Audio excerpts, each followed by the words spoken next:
الحمد لله وكفى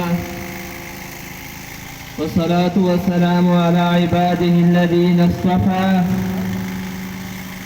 أما بعد فأعوذ بالله من الشيطان الرجيم بسم الله الرحمن الرحيم واعتصموا بحبل الله جميعا ولا تفرقوا صدق الله العظيم.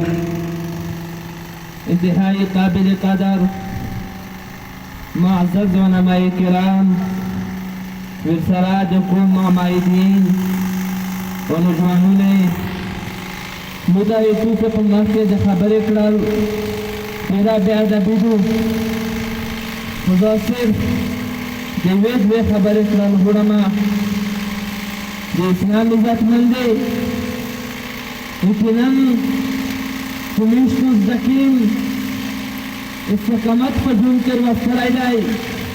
دا هغه استقامت دی چې په 2008 کې نټو په میشتو باندې حمله وکړله.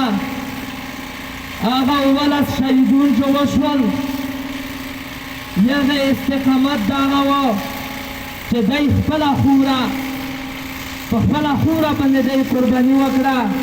هغه د میش پاکدامنې بیبیونې چې دی پر شمید اچکې وې او دی له سینه په اړه لړلې وي خو دی د نټو سره هغه مقابله وکړله. نن موږ ته خپل ریاست نن میشتو ته خپل حکومت خپل حقوق لرکوي. هغه د میشتو د روس په وخت کې هغه شهیدون چې 70 کسون شهیدون شوي وي دلته دی نه و. د میشتو دغه مشرونه دغه شهیدون خپل ولټولول کنه بعد یې ښخول او زخمونه یې کور ته وړل.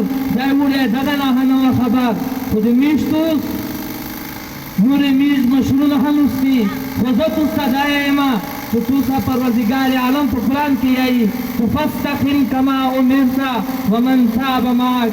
تاسو خپل ژوند کې استقرار پیدا کړئ تاسو خپل منځ کې اخوت پیدا کړئ. د میشتو سره په کور دو چې میشتو په خپل منځ کې اتحاد پیدا کړو.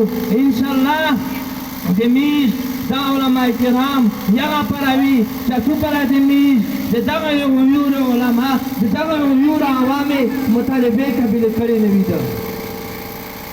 د مودي اسلامي عزتمند دی د پناباد په 2011 کې 2012 کې د موتو بازور شهید کا د موتو مساجد شهیدون کړل د موتو مدارس وویشتل خو انشاءالله موتو انګوره دا پلیش نه دو تر یغه پروازاتو انشاءالله دلته چې د جوهد شي د خپل ازادۍ حق وغوړي چې څه پر د میز دا حق مطالبه قبول کړي نه وي. واخر دعوانا الحمد لله رب العالمین.